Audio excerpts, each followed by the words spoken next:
네, 반갑습니다. 경제 만화방 시작하도록 하겠습니다.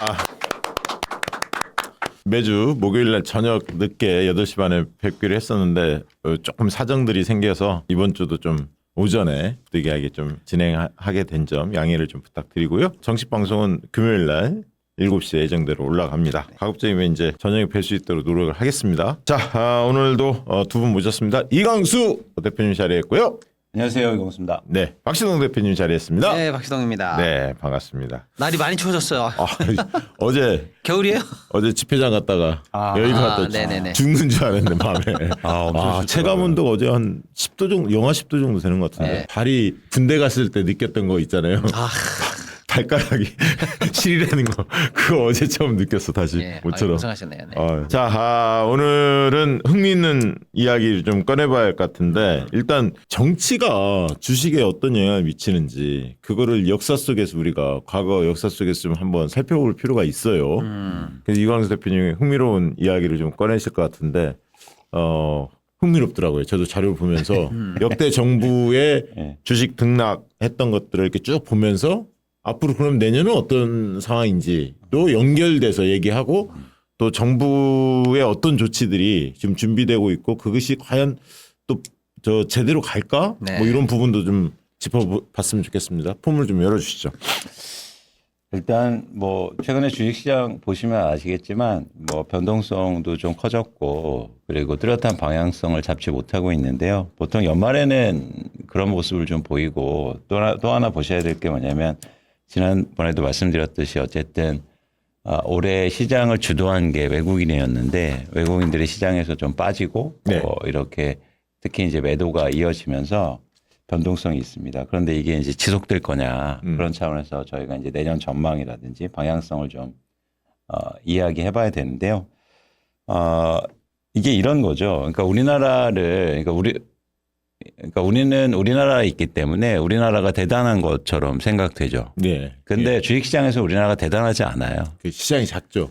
굉장히 작습니다. 그러니까 별로 보지 않는 시장. 네, 그러니까 예를 들면 월스트리트에서 그러니까 대형 펀드들이 한국의 주식시장을 어떻게 보느냐 한참 아래로 보는 거예요. 예. 그러니까 우리로 보면 야 일본보다는 좋지 않냐 뭐 이런 얘기 하는데 한참 밑에 있죠. 그러니까 밑에라는 게 뭐냐면 어떤 하이러키를 말하는 건 아니고 그러니까 규모라든가 여러 가지 상황. 일본에 뭐 우리가 인구가 우리 한국만 치면 뭐 3배 차이 나잖아 거의. 근데 경제 규모는 이미 한국이 뭐 GDP 규모가 더 커졌기 때문에 국방력도 우리가 우세합니다. 그러니까 근데 이제 주식 시장에서만 보면 아쉬워. 네. 근데 이제 제가 이런 말씀을 왜 드리냐면 사실 한국 시장이 구조적으로 변하기 위해서는 외국 투자자들이 많이 들어와야 돼요. 그러니까 우리 안에서 물론 그것도 변화도 중요하지만 올해도 보시는 것처럼 거의 4월부터 한 10월까지 코스피 지수가 70% 80% 올랐는데 외국인이 계속 사준단 말이에요. 그렇기 때문에 지수가 올랐지 않습니까? 예, 예. 그래서 좀 압축해서 2026년을 전망할 때도 외국인들이 어떻게 할 건가가 가장 중요하죠. 지금 외국인도 거의 이제 저기 정리하는 시점이 됐다면서요. 뭐 11월 달에만 거의 14조 원을 팔았고 그러니까 예. 더 이상 매수세가 없으니까 이렇게 변동성이 커진 거죠. 왜냐하면 이제 걔네들 올해 한 해 장세를 마감을 지하니까. 뭐 그런 것도 있고 이제 좀 지켜보는 거죠. 네, 그런 차원에서 외국인들이 한국 시장을 어떻게 볼까라는 네. 관점으로 이제 한번 보실 필요가 있는데 예. 그래서 이제 정치가 중요하다는 거예요. 그러니까 무슨 얘기냐면 그러니까 반대로 생각해 보죠. 제가 어떤 그 작은 나라의 주식, 그러니까 네. 우리나라보다 훨씬 작은 시장의 주식, 예를 들면 베트남을 투자한다고 할 때 우리가 막 기업을 분석해서 투자하지 않아요. 정치가 안정돼 있나? 그렇죠. 그러니까 전반적으로 경제적 모습, 정치적 모습, 야 거기 총리가 누구야, 대통령이 뭐야, 뭐 어떻게 경치 제도가 어떻게 되는 거야 이런 걸 이제 보고 접근하는 거죠. 이게 똑같습니다. 그러니까 무슨 얘기냐 외국인들이 한국의 주식시장을 볼 때도 가장 먼저 보는 건 정치인 거죠. 보통 이제 첫째는 그 한반도 리스크를 늘 보잖아요. 남북 간의 관계 뭐 이게 혼란은 없어? 괜찮아? 이걸 먼저 보죠. 아니 그건 디폴트예요. 그래요? 그건 변화가 없잖아요. 계속. 근데 긴장이 만약에 강화되면 그럼 안 좋죠. 그럼 안 좋죠. 그럼 안 좋죠. 근데 이제는 어떤 당분붕제는 계속 일종의 고정돼 있는 고정 수기 때문에 네. 상수기 때문에 그러니까 크게 관련이 없는데 그런 차원에서 이제 정치가 되게 중요한 의미를 갖고 있다. 외국인들이 한국의 시장을 볼 때. 그래서 이제 가치표를 보시는 것처럼 의미 있게 보는 게 네. 이제 노무현 대통령 때 참여정부 때 한국의 주식시장이 크게 상승하지 않습니까? 진짜 사람들이 저걸 까먹어. 그죠. 한 180% 정도 올랐는데 저때 저는 가장 큰 변화가 사실은 정치라고 봐요. 예. 그러니까 정치가 굉장히 안정돼 있고 또 민주화되다 보니까 외국인들이 신뢰를 갖고 한국의 주식을 대거 매수하는 거죠. 그러면 이것만 보면 말이죠. 단순화시켜서 우리가 이제 가짜 뉴스도 워낙 많으니까 단순화시켜서 보면 외국인들은 민주정권을 좋아한다. 민주정권이 집권했을 때 투자를 하더라. 그렇게 주장해도 되는 거 아닙니까?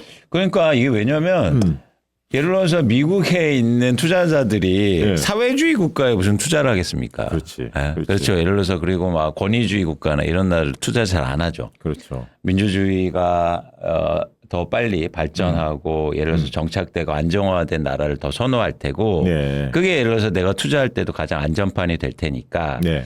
그런 차원에서 이제 노무현 대통령 때도 참여정부 때도 외국인 투자자들이 대거 한국 주식을 매수하면서 네. 저렇게 변화를 이끌었는데 자 이제 그러면 이제는 이재명 정부의 그 사실 올해는 제가 볼 때 이제 변화가 컸지 않습니까? 예. 올해 이제 대통령 뭐 선거도 있었고 변화가 컸기 때문에 내년부터 저런 효과가 본격적으로 나올 거라고 전 보고 있어요. 그러니까 어떤 정치에 대한 안정감 그리고 민주주의 와 이제는 진짜 다시 봐야겠다 이런 어떤 인식의 변화 뭐 이런 것들이 본격적으로 제시가 되면 외국인들이 이제 한국 주식에 대해서 새로운 재평가를 하는 제가 어제 여의도 관계자를 만나서 이광수, 박시동 두 분이 내년에 상고하죠. 우리 이제 국회에서 그 강연을 했었잖아요. 제가 그걸 조금 얘기를 했죠. 상고하저고 5천에서 5,500 정도 코스피 예측을 하더라. 그랬더니 뭐라고 했냐면 너무 짠데 자기들이 볼 때는 더 센데 그런 얘기를 들었습니다. 근데 이제는 그런 수치는 이제 나중에 말씀드리려면 그러려면 그러니까 그렇게 예를 들어서 6천이 가고 7천이 가려면 삼성전자가 20만 원이 돼야 되거든요. 그렇죠. 그러니까 좀 이제 생각해 볼 여지가 있는 거예요. 그러니까 예를 들어서 그럼 SK하이닉스가 150만 원이 되고 뭐 이래야 되는데 좀 이제 생각해 볼 문제긴 하다. 근데 어쨌든 한 5,500까지는 저는 무리 없다고 보고 있고 그 근저에는 사실은 결국엔 이거거든요. 가격이 오르는 건 누가 사줘야 돼요. 그렇죠. 그렇죠? 살 사람이 있어요. 근데 지금처럼 잘 보세요. 지금처럼 개인이 특히 움직이는 시장에서는 삼성전자 안 산단 말이에요. 개인들은. 뭘 사야 되면 그냥 바이오만 사는 거예요. 아, 그래요? 바이오만. 바이오가 그렇게 인기입니까? 인기라는 것보다 사면 오르니까. 아, 많이 오르니까. 네. 등락폭이 크니까. 근데 이게 지수를 못 올리잖아요. 그렇지. 네. 그러니까 지수는 삼성 하이닉스가 올라가야 전체 코스피 지수가 올라가죠. 그렇죠. 그러니까 지수가 오르려면 외국인들이 대거 들어와줘야 돼. 근데 외국인들은 그러면 이렇게 벌크로 사니까 쉽게 말해서 덩어리로 산단 말이죠. 그러니까 외국인들이 작은 종목으로 사는 게 아니라 예를 들어서 한국 사야겠다. 정치가 좋다. 한국 사야겠다라고 하면 예를 들어서 삼성전자하고 SK하이닉스하고 뭐 현대차라든지 이런 대형주를 먼저 사기 시작할 거 아닙니까? 예. 그러니까 그런 차원에서 지수 상승을 얘기하려면 외국인들을 얘기해야 되거든요.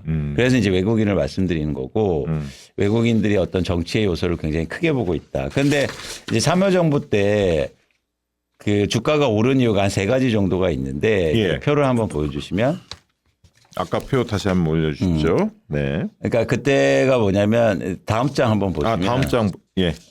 예, 그때 되게 재밌는 게 뭐냐면 미국보다 한국 주식이 훨씬 더 아웃퍼폼하거든요. 그러네요. 예, 수익률이 훨씬 좋았고 예. 이게 여러분들이 야 미국 주식은 우리나라보다 항상 좋았던 거 아니야? 그렇지 않습니다. 올해도 그랬잖아요. 올해도 한국의 올해 코스피가 더 좋았죠. 많이 올랐잖아요. 올해 좋았죠. 한 70몇 퍼센트, 네. 60몇 뭐 이렇게 올랐잖아요. 그러니까 사실은 저런 경험이 있었다는 거고 그럼 저 때 그렇게 상승을 시킨 원인이 뭐냐? 한 3가지 정도 볼 수 있는데 다음 장 보시면 예. 이게 이유가 있었어요. 첫 번째는 중국의 고성장이 받침이 돼 있었고. 그 당시 그랬죠. 그다음에 두 번째는 IMF 1997년, 98년 IMF 지나고 구조조정이 참여정부 때 이제 완료가 됐고 예. 그리고 세 번째 그런 저평가가 부각되면서 외국인이 대거 시장을 샀단 말이죠. 그렇군요. 근데 저는 내년부터 이런 비슷한 그림이 가능하지 않을까? 예를 들어서 반도체를 중심으로 해서 AI 고성장의 수혜를 대한민국이 볼 거고 그렇죠. 두 번째는 뭐냐면 지금 상법 개정이라든가 이런 것들이 일종의 저는 IMF 이후에 기업 구조조정과 비슷하다. 비견할 만한 비견할 좋네. 변화라고 보는 거죠. 좋네. 그래서 주식시장 정상화가 되고 그러다 보면 정치가 안정되고 민주화가 좀 정착되고 그런 것에 인정을 받으면서 예. 이렇게 저평가돼 있네. 야 이거 똑같네. 예. 그래서 외국인들이 매수하는 이 스토리. 기시감이 드는데. 네. 예. 오. 그러니까 제가 그리고 있는 모습인데 예. 저렇게 되면은 지수가 이제 진짜 의미 있게 오르는 거죠. 그렇죠. 그 대통령의 지지율도 안정돼 있고 그게 만약에 국정이 전체적으로 안정이 되면서 시장 개혁 조치를 확실히 뭐 주저함 없이 계획대로 쭉 추진하면 지금 이런 현상이 나타날 가능성이 크네요. 그리고 우리 같은 경우도 외국인이 AI 지금 그 거품론 이런 부분들이 미국에서 조금 이제 잦아들고 있지 않습니까? 수익이 계속 난다면서요? 그래서 전체적으로 보면 또 우리 입장에서 보면 이재명 정부의 첫 번째 예산으로 치러지는 내년이에요. 그러니까 올해까지는 뭐였냐면 윤석열 정부 때 예산을 작년에 수립돼서 올해 지금 한 반년 정도로 굴러온 거고 그렇죠. 내년은 순수하게 이재명 정부에서 여야 간에 지금 논의해서 합의돼서 예산안이 내년 예산안이 통과됐고 상반기 때 70%를 예산을 쏟겠다고 합니다. 지금 예상은. 그리고 아마 1, 4분기에 집중될 거예요. 그래서 저는 상고하자 우리 예상했잖아. 네. 그게 맞을 가능성이 아주 높다고 예측하고 있습니다. 개인적으로 잘 문외한이지만. 네. 그래서 이제 그런 관점에서 저희가 참여정부하고 이렇게 비교해 볼 만한 이유가 있다고 보고 있고요. 가장 중요한 게 어쨌든 수급으로만 보면 네. 외국인들이 대한민국의 주식시장에 과연 얼마나 들어오고 얼마나 주식을 매수하느냐가 이제 관건일 텐데 그런 관점에서는 2026년부터 좀 의미 있는 또 변화도 예상되지 않을까라는 전망을 하고 있습니다. 그러면 미장에 투자하는 젊은 친구들이 많이 있잖아요. 미장보다 미국장 주식장보다는 한국에 코스닥에 투자하는 게 더 수익률이 높을 가능성이 있는 거 아닙니까? 그렇죠. 근데 이제 그 수급도 사실은 이제 생각하는 건데 여기서 만약 환율이 떨어지기 시작하잖아요. 예. 그러면 제가 볼 때 대거 다시 들어온다. 그렇지. 그러니까 뭐냐면 지금은 네. 환율 때문에 그래도 기다리고 있는 거예요. 왜냐하면 주가가 그렇게 많이 안 오르고 코스피가 엄청 올랐어도 상대적으로 환율이 25% 정도 올랐기 때문에 그 차익 때문에. 야 이거 뭐 재밌었는데? 그래 미국이 역시 좋아 뭐 이렇게 생각했는데 만약 환율이 이제는 안정화되고 떨어지기 시작하잖아요. 예. 그럼 제가 볼 때 그런 이제 해외 투자자들 그러니까 예. 우리나라 사람들이 해외 투자를 많이 한 것도 다시 예를 들어서 들어올 수 있다. 그러면 수급이 굉장히 좋아질 거예요. 그러네. 그러면 정부의 지금 시장 개혁 조치가 지금 몇 개 앞두고 있잖아요. 네. 박지동 평론가님. 네. 그 계획대로 지금 추진이 되고 있습니까? 막 반발들은 없습니까? 뭐 큰 반발까지는 없는데 예. 당초에 원래 이제 우리가 제일 걱정하는 게 호랑이 그린다고 그랬다가 고양이 그리는 거. 그렇죠. 용두삼이 되는 거. 그렇죠. 이걸 좀 걱정했는데 일단은 연말 또 내년 상반기를 끌어갈 모멘텀으로 제일 각광받는 게 두 가지인데 물론 예. 그 이후에 또 대기되고 있는 것도 많아요. 근데 하나는 이제 배당소득 분리과세인데 당초에는 시장의 요구는 배당소득 최고세율을 25로는 낮춰줘야 된다. 예, 그거였죠. 이게 요구사항이었는데 예. 최종적으로는 30이 됐어요. 예, 30이 됐고 그러면 그래도 해당받는 사람 몇 명 없던데 100명인가 그렇죠. 그랬던데. 그러니까 이제 30이 됐는데 그 100명 그러니까 뭐냐면 이제 3억 이상이었는데 그 구간별로 예. 3억에서 50억 구간이 새로 생겼어요. 그리고 이제 50억 이상 구간으로 이제 나누는 거서 이제 50억이 넘어가는 사람을 한 100명 정도로 생각한다는 거예요. 예. 근데 이제 그 50억 넘는 그 100명이 사실은 제일 중요한 사람들. 입김이 좀 세구나. 예. 걔네들이 회장들이죠. 뭐. 예. 그게 이제 걱정이었는데 이번 배당소득 분리과세에서 잘 된 점은 예를 들어서 뭐 2천만 원 이하 또 3억 이하 이런 구간들에 대해서 혜택이 많이 늘어난다는 건 잘 됐고 예. 그다음에 이제 배당 성향을 그러니까 회사가 이익이 100원 남았으면 40원 이상 배당해 줘라. 그러면 너네들한테 혜택 줄게. 이게 이제 쉽게 말하면 이제 모범상이거든요. 우등상. 우등상. 배당 잘하는 회사한테 상 주는 거죠. 유도하는 거죠. 예. 근데 이제 40은 너무 높아. 나는 그럼 아예 포기할래. 어차피 우린 되지도 않아. 그럼 너 포기하지 말고 너도 열심히 해. 그럼 너 노력상 줄게. 이런 게 있잖아요. 우리가 왜. 예. 90점 넘으면 우등상. 50점 맞던 애가 60점 맞으면 너도 잘했으니까 노력상 이건데 예. 이 노력상 기준이 그동안은 너무 낮았어요. 전년 대비 5%만 늘리면 된다 이거거든요. 근데 모범상 우등상 받아도 노트 한 권인데 노력상 받아도 노트 한 권이에요. 그 차이를 좀 둬야지. 차이를 둬야죠. 예, 예. 그래야 노력상도 받고 좀 이따 모범상 받으려고 할 거 아니에요. 그렇지. 근데 상품은 똑같은데 노력상이 5%만 늘리면 되는 거예요. 아, 그랬구나. 그러면 거꾸로 모범상의 유인이 없이 그렇지. 난 공부 안 해. 그렇지. 그냥 대충 네. 50점 맞다가 쓱 해가지고 20점 맞는 척할래. 이렇게 되잖아요. 그렇죠. 그래서 이 노력상이 이제 10%로 올라갔어요. 이제 좀 노력을 해야네, 진짜. 그러니까 이제 모범상에서 노력상으로 떨어질 일이 없죠, 잘. 예. 네. 그러니까 이런 점들이 이제 잘 됐어요. 근데 이제 조금 시장의 기대랑 조금 아쉬운 부분은 뭐냐면 아까 말씀드린 것처럼 최고 세율 30이 그럼 우리가 초슈퍼 리치들이 이거를 배당을 결정할 만큼 당근책이 될 거냐. 요거는 제가 좀 지켜봐야 될 것 같아요. 왜냐하면 그동안 49% 세금 내던 사람이 이제 30에다가 지방세 보태면 33인데 49랑 33이면은 아, 그래, 할만하지 않아? 이렇게 하면 맞아요. 근데 그 그죠. 49를 낼 때 예. 실효 세율이 49가 아니에요. 42예요. 아, 종합소득은 예. 차 산 것도 다 비용으로 떨어주고 하잖아요. 사람 쓴 것도 다 비용으로 떨어주니까 예. 떨굴 게 있어요. 그래서 실제는 42예요. 그러니까 42랑 33을 비교해야 돼. 근데 배당 소득은 분리과세니까 비용 떨 게 없어요. 네가 배당 받는데 사람 썼냐? 그런 거 아니잖아요. 그죠? 손비 떨 게 없기 때문에 고지 그대로 이거는 세금이거든요. 그러니까 42랑 33을 비교했을 때 9%가 슈퍼리치들을 땡길 정도의 유인이 되느냐. 요거를 조금 지켜봐야 된다는 게 조금 아쉬움이고 하나는 전 세계에다 대고 한국 시장은 배당이 형편없어요. 그동안 우리가 늘 이렇게 얘기했는데 아니야. 우리 바뀝니다. 배당 주는 시장으로 우리 바뀌어요. 아, 이게 중요하지. 예. 그 얘기를 해야 되는 거예요. 전 세계에다가. 아, 예. 그러면 설사 회장들이나 몇 명이 배당을 좀 안 하려고 그래도 큰 손들이 들어와가지고 야. 주주가 되고 야 배당해 이렇게 하면 이제 떠밀려서라도 배당할 수 있는데 그 전 세계에다가 외치려면 한국 증시가 근본적으로 바뀌었다 이 얘기를 해야 되는데 예. 이번에 그 근본적으로 바뀌려면 소득세법이 개정됐어야 되는데 예. 조세특례 제한법이 개정이 됐어요. 그러니까 요거는 뭐냐면 3년 일몰제예요. 그러니까 야 3년 있다가 또 되겠어?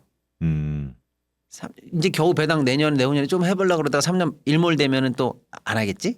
이런 의구심이 들잖아요. 그러니까 이제 정부나 여당 측에서는 아니 3년 있다가 다시 또 부활시키고 할 거야 이렇게 하는데 아니 그러려면 소득세법을 바꾸지 모법을 왜 특례법에다 넣었어 일몰제를 넣어서 아니 불안한데라고 하는 의구심 이 두 가지가 조금 아쉬워요. 그럼 3년이면 저거네. 총선이네. 그렇죠. 총선. 네. 다음 총선에서 네네네. 여당이 또 압승을 하거나 다수석이 되면 네. 뭐 그대로 또 역시 또 시계가 또 그쪽으로 우리는 맞춰져 계시는. 그거 딱 판을 읽을 줄 알거든.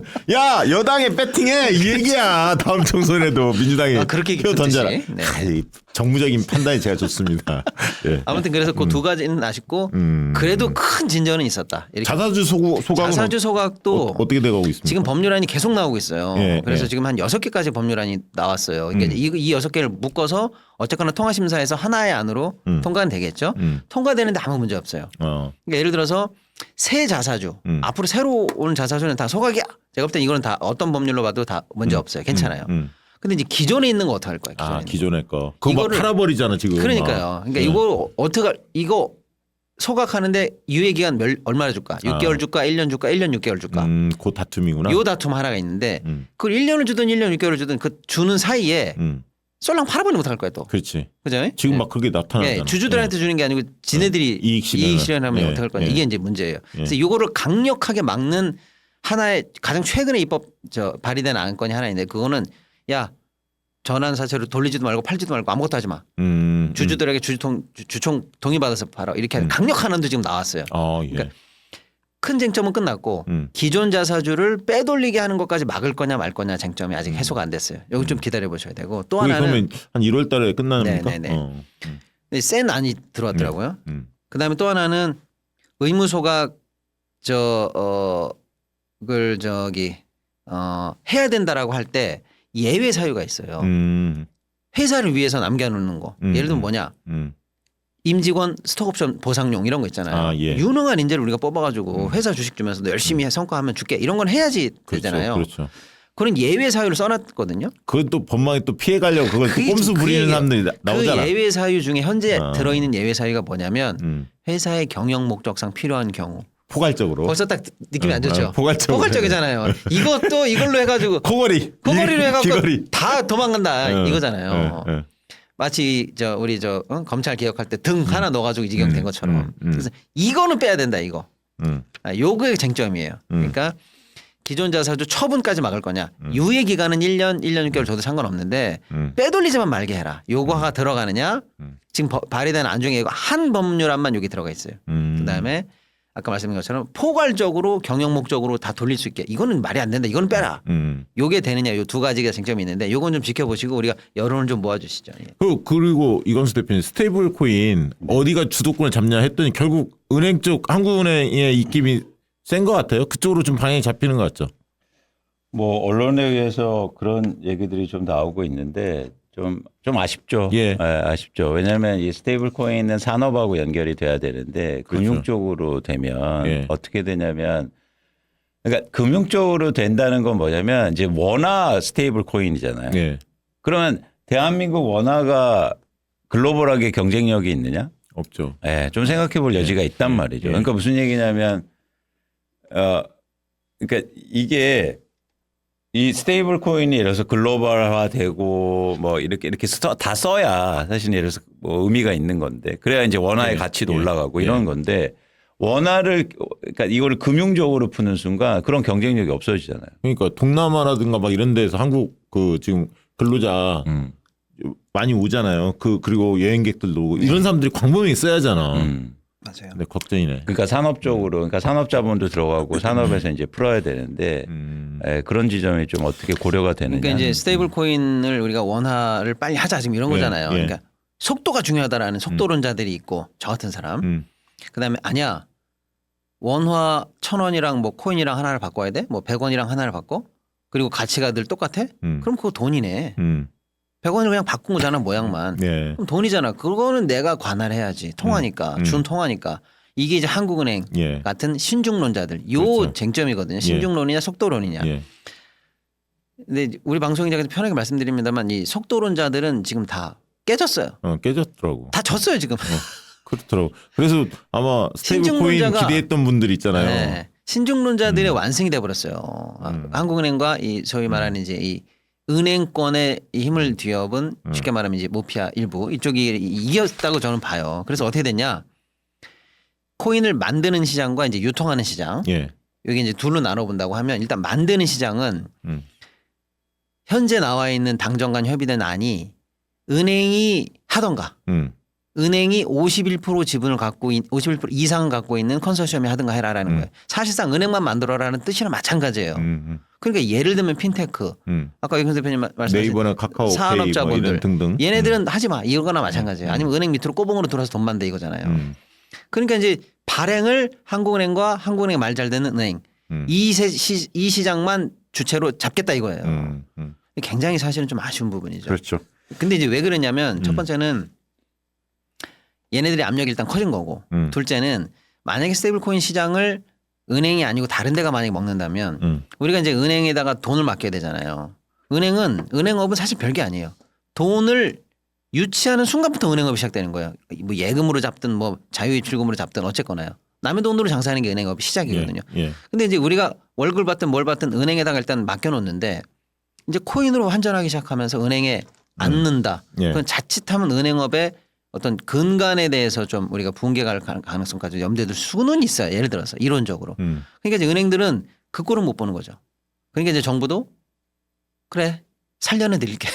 좀 그렇죠. 그래가지고 일단은 파워 싸움에서 밀린 거지 예, 한마디로. 발행 시장은 네. 은행 쪽으로 확 기우는 것 같다. 오늘 기준으로 그렇게 봐야 돼요. 예. 그럼 이제 남은 건 뭐냐? 유통망이죠. 코인을 은행이 만들었다 쳐도 어느 유통망에 태울 거냐인데 기존의 핀테크 업체들이 발행부터 시작해서 쫙 신기술로 들어가면은 예. 소위 말하는 뭐 카카오페이든 네이버페이든 예. 이쪽에 얹어질 가능성이 예. 많다. 그렇게 보는데, 전망했죠. 예. 네. 지금도 이 전망 이제 지급 시장에서는 이게 결제 시장에서는 이게 줄은 건 아닌데 예를 들어 발행을 은행이 마음대로 하면 이제 얘네들이 지금만 가지고 좌지우지하겠지. 내 밑으로 들어와. 너 나랑 쫑이나자라든지 아니면 나도 카드사 계열사 있는데 카드에다 태울까? 막 이상한 생각을 할 수도 있잖아요. 그럼 은행하고 뭐 예를 들면 네이버 페이나 카카오페이 각각의 예. 이 조합하는 게 다 조합이 돼야지. 은행별로 다를 수 있겠네요. 그렇죠. 그러니까 아무튼 그래서 지급 시장도 이쪽에서의 영향이 좀 있을 수 있다. 자, 그 다음에 지급 관련한 시장에서도 이제는 예를 들어 카카오페이나 네이버페이가 이제는 발행 시장에서도 같이 먹으려고 그랬는데 거기가 끝났잖아요. 예, 예. 그러니까 지급 시장에서의 카카오와 네이버의 경쟁은 어쩌면 이제 더 세졌다. 둘 중에 하나가 먹지 않으면 너는 코인 시장에서도 아웃이야 이렇게 되는 거지. 주가 결정이 돼 있구나. 예, 메인이 어디냐? 예, 예. 그러네요. 쩐의 전쟁이 시작되겠는데. 그러니까 약간 결제 시장에서 느낌에. 카카오랑 네이버는 이제 완전히 뭐죠? 외나무 다리 혈전이든 예, 뭐 진검승부를 장판교 하게. 싸움이든 진검승부가 벌어지지 않을까 싶습니다. 알겠습니다. 예. 그리고 천스닥 플랜 이야기 나옵니다. 정부와 네. 국민당국이 준비하고 있다고 하는데 네. 코스닥을 띄우겠다는 겁니까? 맞아요. 이게 아주 재밌는데요. 예. 지난주 후반부터 주초에 오도가 쫙 퍼졌어요. 정부가 그동안은 사실 이제 코스피 위주로 떴거든요. 예. 그리고 이제 코스닥은 사실 1000이 기본이에요. 그러니까 지금 우리가 출발선보다도 밑에서 놀고 있는 거예요. 그러니까 굉장히 사실은 낮은 구간에 있는 거죠. 코스닥도. 예. 그리고 코스피와 코스닥의 이 괴리율 있잖아요. 평균 괴리율. 예. 그것보다도 지금 못 미쳐요. 코스닥이. 그러니까 야 출발선까지는 가야 되는 거 아니야. 또는 코스피만큼이라도 따라는 가야지 형이 갈 때. 네가 꼭 세 발짝 늦게라도 가긴 갔었잖아. 이걸 하면 올라는 가야 되는데 만만치가 않네. 그래 그럼 정부가 끌어줄게라고 하는 지원책이 있다라고 보도가 쫙 됐어요. 근데 정부가 그 다음날 부인을 했습니다. 아닌데요. 이렇게 부인을 했어요. 그럼 보통 오보든지 아닌가벼라고 해서 소멸이든지 해야 되는데 소멸이 안 됩니다. 뭐냐 오히려 시장에서 기대감이 더 점점 더 커지고 있어요. 그러니까 이게 정부가 부인했을 때 부인이라고 생각을 안 해. 이거는 원래 할 건데 사실은 김세게 누가 센 거야. 그렇게 보는 게 일단 시장은. 그러니까 저대로 된다라고 믿고 있어요. 일단 기대감은 그렇습니다. 그러니까 일단 우리가 좀 이따 말씀드릴 내용이 정부 부인된 내용이다라는 건 알고 계시되 그럼 네가 왜 소개를 하냐. 시장은 그게 진짜라고 믿고 있다 지금. 인식이 중요한 거야. 믿고 있고 정치나 주식도 심리 인식이 중요하다니까. 얘기가 중간에 샜을 뿐이지 조만간에 정부가 다시 좋은 타이밍에 예를 들어서 엊그제 같은 거 했어봐요. 지금 계엄 1주년 앞두고 지금 해야 되는데 이런 중요한 호재를 여기다 쓰면 안 되잖아요. 좀 이따 쓰든지 할 거 아니에요. 그러니까 타이밍을 좀 보고 있는 거 아니냐라고 보는 거예요. 그럼 그때 나왔던 내용이 몇 개인지만 일단 대충 말씀드리면 중요한 내용 몇 개만. 하나는 연기금이 코스닥에다가 지금 3% 투자 비중을 갖고 있거든요. 예, 연기금 예. 자산에서 예. 이걸 5로 올리겠다. 그럼 큰 건데. 큰 거죠. 지금 비중보다는 2배 올라가는 거잖아요. 야. 수급이 엄청 도움되는 예, 거잖아요. 예, 예. 그러니까 이런 큰 내용들이 지금 팡팡 터질 예정이다. 그럼 코스닥 중에서 알짜 예. 좀 알짜가 뛸 네. 가능성이 있네. 당연하죠. 상승할 예, 가능성이 예, 있네. 당연하죠. 일단 비중 2배니까. 음. 하나씩만 들어도 지금 굉장히 큰 내용이잖아요. 예, 예. 또 하나는 뭐냐면 코스닥 벤처 펀드라는 게 있는데요. 이거는 우리 개인들이 여러분이 그 펀드에 들어가시면 소득 공제가 엄청 커요. 총 투자금은 10%. 예. 심지어는 3천만 원까지예요. 이걸 그래요? 누가 많이 하는지 아세요? 누가 부자들이 많이 해요. 예를 들면 이제 의사들, 변호사들이 많이 합니다. 그래요? 실제로요. 왠지 아세요? 예. 그냥 나 부자인데 하는 사람들은 자기 사업도 있고 하니까 예. 비용으로 떨기도 하고 인건비도 내는데 예를 들어서 대학병원의 응급실에서 1년 내내 일만 하는 연봉 7억짜리 교수님들은 비용이 뭐가 있어요? 월급 말고는 아무것도 없잖아요. 그렇죠, 그렇죠. 그 사람들은 어디 가서 내 세금 좀 공제 받냐라고 할 게 없어요. 그래 코스닥 투자. 이 사람들은 거기 있으면 3천만 원 공제잖아요. 그러니까 엄청 들어가 있어요. 변호사도 마찬가지고요. 떨 게 없는 사람들. 코스피는 없는데 코스닥만 있구나. 이 코스닥 펀드에 요것만 혜택을 줘요. 그러니까. 장려 차원에서. 예, 그러니까 이게 리치들이 많이 들어가 있거든요. 근데 이거를 한도를 5천까지 올리겠다는 거예요. 그럼 이건 무조건 채워져요. 이거는. 이건 영업할 필요도 없이 그냥 채워. 지금 하는 사람들도 다 그냥 2배씩 올릴 거예요. 그러니까 이 돈이 또 거꾸로 시장에 들어오죠. 이렇게 수급이 좋아지는 내용들이 여기 많이 들어있어요. 그 다음에 코스닥의 신뢰를 까먹는 게 뭐냐면 소위 말하는 이제 동전주, 잡주들이 많아요. 그게 퇴출이 안 돼요. 이 시장에서는. 엄격하게 심사해서 저 쓰레기는 나가 이래야 되는데 그렇죠. 못 내보내. 왜냐? 그 작전주가 그래서 많잖아요. 그 이행 재밌는 거 하면 나 시간이 없으니까. 아무튼 왜 작전이 걸렸냐면 저거 쓰레기거든요. 예. 죽었어요. 예. 겨우 그냥 목숨만 유지하는 수준 깔딱깔딱하는데. 깔딱한 그냥 죽은 거예요. 실제로 기업 활동도 없고 예. 죽었어요. 그럼 그것만 사는 애들이 있습니다. 헐값에 가서 사서 그거 가지고 튀기는 다시 거지. 우회 상장하거나 또 상장 안 되는 놈들하고 합병해가지고 재상장해서 뻥 튀기고 도망가고 이런 거 있잖아요. 이게 코스피를 두려워해 사람들이. 이런 그래서. 애들이 엄청 아니, 많아요. 저 코스닥을 두려워해. 거기 있는 애들 다 죽여놔야 돼요. 그래야 시장이 깨끗해지고 남은 애들로 신뢰가 올라가는데 요거 퇴출 기회까지 들어있다는 거예요. 이번에. 예, 예를 들어 뭐 시총이 뭐 150억이 안 된다든지 다이어트 받던 현금이 뭐 갯벌 아무것도 없다든지 네. 이런 애들은 다 날려버리겠다. 150이 안 되는 거는 그냥 박시동 대표가 사는 걸로. 150억이 안 되는 거. 이게 시총 150억이 안 되는 게 시장에 있다는 게 말이 안 되잖아요. 네.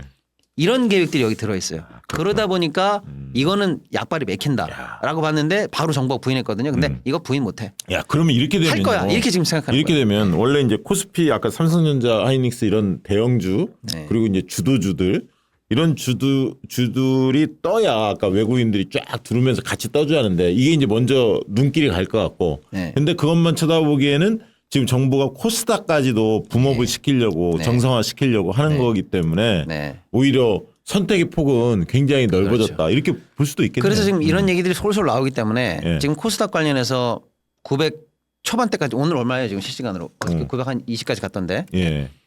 내일 모레 이거 1000스닥을 만들려고 하는 거거든요. 1000. 근데 지금 은근슬쩍 1000스닥이 코앞에 와 있어. 그러니까 오히려 너무 겸손한 거 아니야? 아니 오히려 예. 발표를 안 하고 네. 기대감만으로 내버려 두는 게 더 좋을지도 몰라. 요 시간을 최대한 끌고 살짝 힘 빠질 때 이겁니다. 그러니까- 천스타 하지 마. 1500스타. 예, 아무튼 1000스닥이 코앞에 와 있다라는 아니, 근데 뉴스. 이게 예. 좋은 방법이 있어요. 네. 왜냐면 다른 지수를 하나 만들면 돼요. 아, 또 하나? 예, 그러니까 여기다 빼와갖고. 예, 그러니까 그런 방법이 굉장히 효과적인데 전 왜 그걸 안 하는지 모르겠어요. 아, 이것도 방법이네. 그러니까 옛날에 이러면 기업을 치면 대기업도 있고 중견기업 있고 중소기업 있듯이 네. 중견기업이라는 게 있잖아. 예. 기업 구분할 때. 네. 그래서 우량한 코스닥 종목을 따로 추려갖고 지수안을 만들면 좋거든요. 그건 완전히 뜨는데. 그거. 예, 그러니까 이게 저희가 좀 고민을 해야 되는데 아, 그러네. 이게 뭐냐면 저는 또 기득권이라고 생각해요. 그래서 코스닥 뭐 본부도 있고 뭐 그런 지수 또 파는 사람도 있고 막 이러니까 그걸 예. 깨야 되는데 왜냐면 아까 박수영 대표님 말씀하신 것처럼 그러니까 코스닥을 우리가 투자하는데 되게 유의해야 돼요. 변동폭이 크고 막 이상한 회사들도 많으니까. 네, 근데 네. 그런 회사들 퇴출 시기가 굉장히 어렵단 말이에요. 왜 어렵습니까? 기존에 투자하는 사람은 어떻게 해요? 그렇지. 그러니까 이거는 욕을 엄청나게 먹는 일이에요. 그렇잖아요. 그렇죠. 그렇죠. 그러니까 예를 들어서 강제적 그 우리가 듣기에는 전혀 이해관계가 없기 때문에 그래 빨리 퇴출시켜 이러기지만 쉽진 않지. 사실 거기에서 투자한 사람들 어떻게 책임질 그치, 겁니까? 그건 시장에서 이미 예. 일종의 정부에서 그리고 국가에서 인정해 준 거잖아요. 그렇죠. 상장할 그런데 때 갑자기 뭐 인정하는 퇴출시키면 어떻게 돼요? 그러니까 이거는 자연적으로 시장에서 퇴출되게 해야 돼요. 근데 그렇지. 그게 안 되니까 우리나라는 막 작전하고 막 이러니까 안 되니까 그럼 봐봐 내가 우량한 것만 골라올게. 그러니까 네. 우리가 이제 프로축구 보면 K1, K2, K3 뭐 이렇게 쭉 등급별로 있거든. 그 이해가 되네. 그렇죠. 아. 그래서 우량한 코스닥 따로 지수를 만들고 그럼 여기서 자연적으로 줄고 여기만 집중해서 예를 들어서 펀드라든가 혜택을 딱 주면 확 올라갈 거 아니에요. 야, 그 좋은 생각인데. 네. 야, 좋은 생각이었어. 느낌 딱 와. 역시 예, 우리 두 분 모시니까 우리는 비판만 하는 게 아니라 대안을 제시하는 방송이야. 대안을 제시하는. 정부 관계 당국자들이 많이 본다고 합니다. 제가 볼 그래서. 때는 예. 제가 말을 아꼈는데 이광수 대표님이 저 하신 말씀 있잖아요. 예. 저거 이제 정부 당국자들이 보면은 또 머리 싸매고 누울 것 같아. 왜냐하면 예. 지금 정부가 이걸 하려고 그랬잖아요. 예. 근데 지금 얘기가 센 것 같아 제가 볼 때는. 근데 먼저 또 아니 그러니까 보세요. 그러니까 아니야 라고 부인했는데 예. 나중에 할 거잖아요. 예. 우린 그렇게 기대하잖아요. 예. 그렇게 했는데 보도랑 똑같아. 그러면 진짜 얘기가 센 거잖아요. 그렇지. 그러니까 진짜 발표에는 예, 이런 야, 게 들어가. 없던 거 하나 더 넣어. 지금 이럴 거 있고 이건 같거든요. 대표님이 얘기한 건 넣어. 그래서 지금 없던 걸 얘기하는 중에 제가 볼 때 저게 들어가 있을 것 같아. 야 근데 이 광수가 또 얘기했냐. 그때쯤 우리 또 하나 발표해. 그렇지. 이렇게 될 것 같아. 야, 좋다. 자, 광고하고 또 이어가도록 하겠습니다.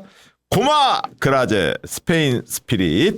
자, 고마 그라제 지난주에 한번 방송했었는데, 야, 한 잔 저희 조금 맛만 봤었는데, 이게 그거라면서요? 그 이름 자체가 고마가 부산에 쓰는 고마. 고마 해라 할 때 그 고마. 그냥 고마. 그다음에 호남에서 그라제 그렇게 해. 그렇게 해. 이것도 이 사장님하고 박구영 교수가 좀 알더라고. 보혜. 보혜가 또 박구영 교수가 유명하니까요. 예. 박시영 TV에 강력히 강구해야 한다 이야기를 했다고 그래. 그 얘기도 전해드렸는데 요즘 입소문이 많이 나오고 있죠. 이 술에 대해서. 일반 소주가 아닌 스페인 남한차 포도 증류주 원액이 들어간 증류주입니다. 증류주입니다. 증류주. 증류주가 제일 좋죠, 사실. 그렇죠. 예, 예. 몸에도 좋고요. 코로나 이후에 회식이 많이 줄고 본인만의 술을 찾는 소비자가 늘어났어. 이건 맞는 얘기야. 맥주도 요즘에 이제 옛날에 몇 개 큰 브랜드 있는 업체가 먹었잖아요. 요즘 맥주 편의점 가면 정말 다양합니다. 네. 그렇죠. 소주 시장 또한 어려움 많이 겪고 있다고 하는데요. 소비자들이 새로운 술에 대한 관심이 커지면서 다양한 제품이 출시되고는 있지만 사실 회사별 간의 제품 차이는 그렇게 크게 느껴지지 않죠. 되게 주문하는 소주들이 되게 비슷비슷합니다.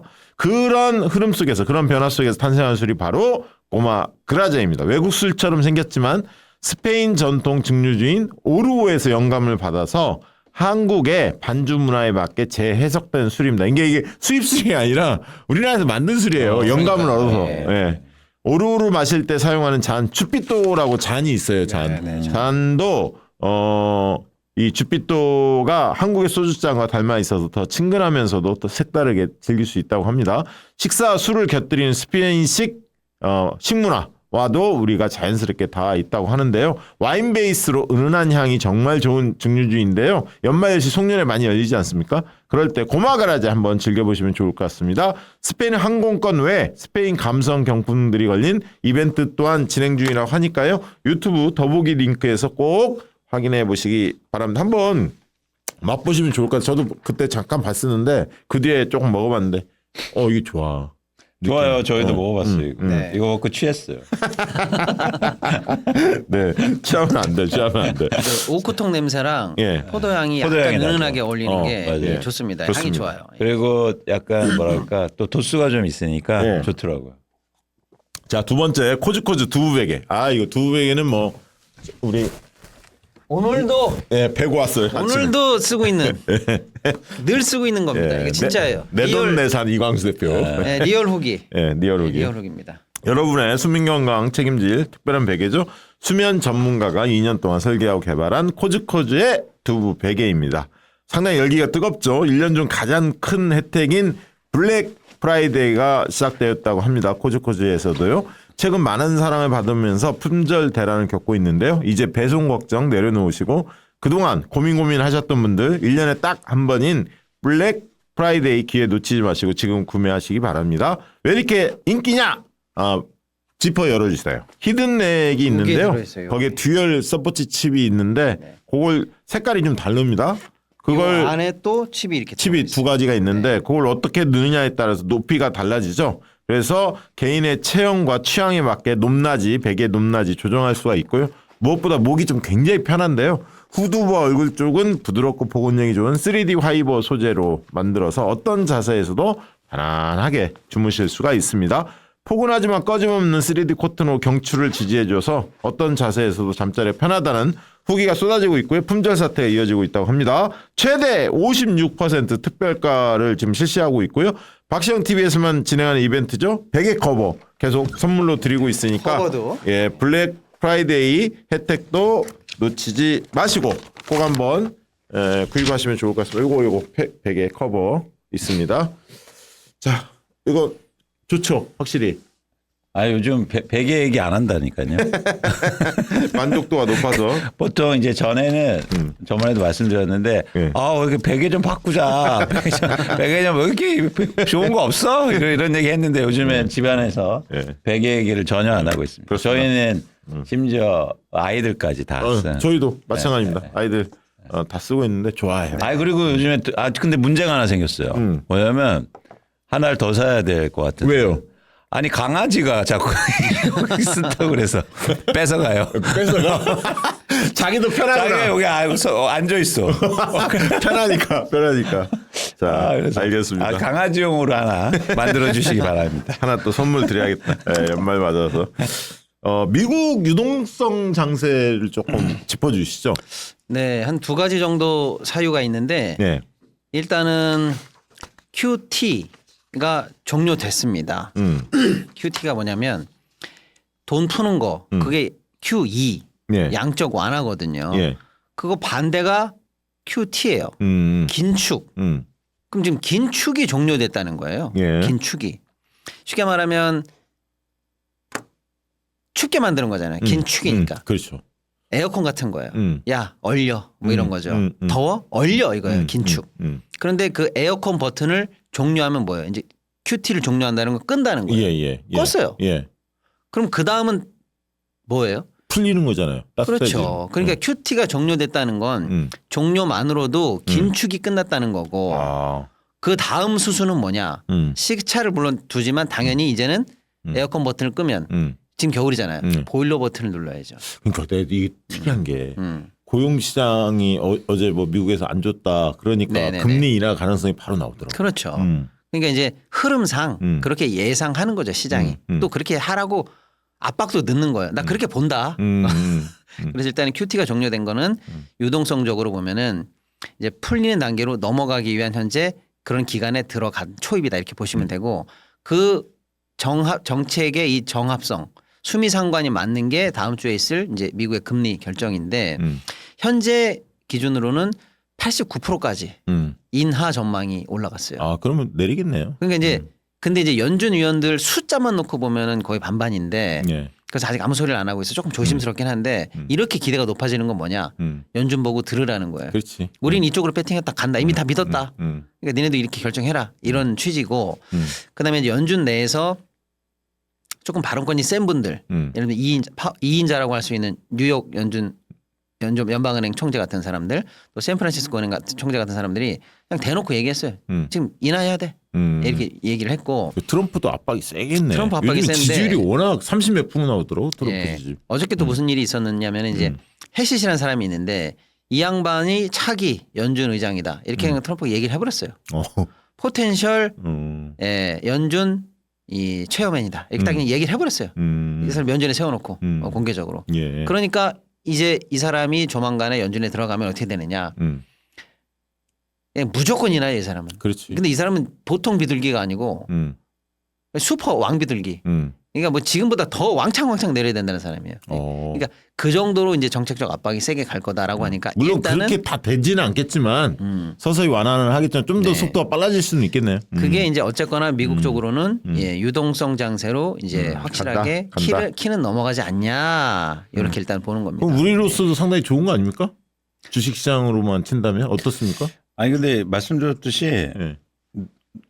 금리 인하가 굉장히 가파르면 한국 시장이 안 좋아요. 그렇죠. 너무 가파르면 미국에 돈이 다 몰리잖아. 그렇죠. 네, 그래서 그런 차원에서는 그러니까 서서히 내리는 게 사실 우리한테 우리한테 제일 최적이고. 좋죠. 네. 지난번 국회에서 강연에서 그 말씀 주셨죠. 네. 이거는 좀 지켜봐야겠네요. 어쨌든 네. 인하 쪽으로 방향은 잡혔고 속도나 속도가 어느 정도 빠르냐, 단계별로 갈 거냐, 뭐 이런 부분들은 이제 지켜봐야 할 것 같고요. 일본 금리 인상을 했어요? 일본에서? 해서는 아니고 예. 이것도 이제 다음 주인데요. 할 것 예. 같아요. 아, 할 것 같아요? 근데 이게 이제 기억하시는 분이 계실 거예요. 작년 8월에 예. 그때 뭐 그야말로 전 세계가 난리가 났고 우리도 그때 제 기억에 200조가 빠졌던가? 아무튼 뭐 어마어마하게 사실은 난리가 났었던 사건입니다. 소위 말하면 엔캐리 청산이에요. 아, 예. 뭐냐면 내용은 쉬워요. 뭐냐면 일본이 금리가 낮아. 거의 0이거나 마이너스예요. 그 시절을 30년을 살았어요. 그러니까 일본에 어릴 때 태어나가지고 한 10살 때부터 저금리 들어가서 한 50대 된 사람들은요. 그냥 패턴이 우리는 예를 들어서 IMF 겪기 전까지 우리 어르신들은 은행에 돈 맡기면 10% 이자 주는 거 아니야? 이런 시절을 겪었다면 오래. IMF 때는 20%도 줬지 이러면서 은행에 돈 맡기면 당연히 이자 줘야지 이놈들아. 내 돈 가져갔으니까. 이게 기본이잖아요. 근데 그 사람들은 머릿속에 그런 생각이 없어요. 은행에 돈 맡기면 거꾸로 돈을 내야 될 판이에요. 그게 마이너스예요. 근데 10,000원 내면 찾을 때 9,800원 찾는 거예요. 그걸 상식으로 알고 살아온 세대가 30년이에요 일본이. 3년이 아니고요. 예. 그러면 머릿속에 어떻게 돼 있냐면 일본에 있는 돈을 일본에다 맡겨놓는 거는 바본 거죠. 공짜인데. 그래서 일본에 있는 돈을 빼서 전 세계에 투자한 거예요. N이 나간 거예요 그러니까. 근데 보니까 우리는 마이너스 금리인데 미국은 뭐 4% 뭐 이렇게 줘? 예를 들어서 절로 가야지 당연히 그런 거잖아요. 그래서 전 세계로 나가 있어요 이 돈이. 이 돈이. 근데 이제 일본이 예를 들어서 30년 만에 드디어 우리는 이제 금리를 플러스로 전환한다. 0으로 간다. 한번 했고 작년에. 예. 플러스로 간다. 지금 하는 중이고. 근데 잠깐 쉬다가 아니야. 다음 달 또 올릴 거야. 이 얘기를 하면 어떻게 되는 거예요? 일본에서 싸게 빌려서 높은 데다 투자했는데 예. 이제는 일본 금리가 올라가고 하면 어떻게 돼요? 돈이 거꾸로 다시 저쪽으로 다시 들어가야 그렇죠, 되는 판이에요. 그렇죠, 예. 요게 엔캐리 청산이에요. 반대 방향으로 간다 이 뜻입니다. 그러면 그동안 세계 시장에 투자되어 있던 자금들에서 일본 쪽으로 빨려 들어가나? 환매도 나오고 투매도 나오고 해서 다시 일본으로 들어가야 됩니다. 그러면 그 시장에서의 일부 하락 압박이 있을 수 있잖아요. 예, 예. 요게 지금 이제 곧 벌어진다라는 게 NKD 청산 우려. 우리한테도 많이 들어와 있네. 되겠습니다. 많이 들어와 있죠. 어. 그러니까 이제 이게 이제 크게 보면 이제 어떤 일이 생기냐면 일본이 금리를 어쨌거나 올린다는 거잖아요. 예. 미국은 금리를 내린다는 거잖아요. 예. 그럼 미일 금리 차도 좁혀지잖아요. 예. 일본이 이 결정을 한 이유는 두 가지입니다. 하나는 물가고 물가도 많이 올라가고 있어요. 또 하나는 일본도 우리처럼 엔저 환율이 너무 높아요. 160은 일본에서는 마지노선인데 지금 거의 다 올 뻔했어요. 156까지 간 적도 있으니까 이거 내려야 돼요. 그런 측면에서 일본이 이거를 감행할 수밖에 없다 이렇게 보는 거예요. 그러니까 미국과 일본의 금리 차가 좁혀지고 엔이 지금보다 환율이 내려간다. 요걸 딱 놓고 보시면 예. 엔이랑 우리랑 환율이 어느 정도 동조가 되잖아요. 예, 예. 그것도 복잡한데 아무튼 예. 동조가 된단 말이에요. 근데 엔이 환율이 내려가. 그럼 우리도 내려갈 가능성이 있죠. 예. 있지. 그러니까 환에서는 좋아요, 우리도. 근데 주식에서는 약간 악재. 이제 따져볼 게 있는 거예요. 환에서는 좋아요. 좋아. 그럼 우리나라 수출 기업은 좋아요? 좋죠. 좋죠. 환이 내려가니까. 예, 아무튼 뭐 좋아요. 아무튼 예, 좋아. 예. 좋은데 주식시장으로만 또 한정해서 보면 11월에 아까 박정 대표님도 뭐 외국인들도 많이 빼고 그래서 어느 정도 매수가 이제 매도가 끝난 거 아니에요? 이런 얘기 한 것처럼 올해 매도가 얼추 11월에 정리가 됐다고 보는 거예요. 근데 11월에 유달리 매도가 집중된 거는 뭐 AI 거품론이 뭐니 했지만 사실은 영국계하고 일본계 자금의 청산이 좀 많았다는 거예요. 지금 사후적으로 보니까. 그러니까 일본 애들이 우리 시장에서 돈을 빼면 그래도 조금 충격이 있어요. 충격이라기보다는 조금 유의미하게 영향을 준다는 거잖아요. 조금. 예. NKD 청산이 우리나라에서 일어나면 우리나라 자본시장에서도 일본 애들 돈을 빼서 갈 가능성이 있죠. 있죠. 그러니까 이것도 입맛이 조금 씁쓸한 소식일 수 있어요. 주식시장만 보면. 예. 환 하나 했고 이제 주식 하나 했어요. 그럼 환은 우리가 1,400 한 5, 60에서 계속 방어가 될 것 같습니까? 그러니까 환 관련해서는 우리도 이제 상승 압박이 주는 거죠. 예. N이 같이 떨어지니까. 예, 이건 예, 좋은 거예요. 예. 근데 이제 주식도 이제 방금 말씀드린 것처럼 일본에 약간 매도세가 잡힐 수 있다 이렇게 보는 거고. 근데 이제 채권 시장이 더 문제예요. 일본이 금리를 올리면 일본 채권 값이 내려가요. 그죠? 그리고 실제로 일본 채권들이 이제 채권 수익률이 올라가죠. 금리 올라가니까. 그래서 지금 아주 황당한 사건이 벌어졌는데 예. 일본 30년 장기채하고 우리 장기채하고 지금 역전이 됐어요. 그래요? 그럼 나 같아도 일본 거 사겠네. 그러잖아요. 해외 자금들이.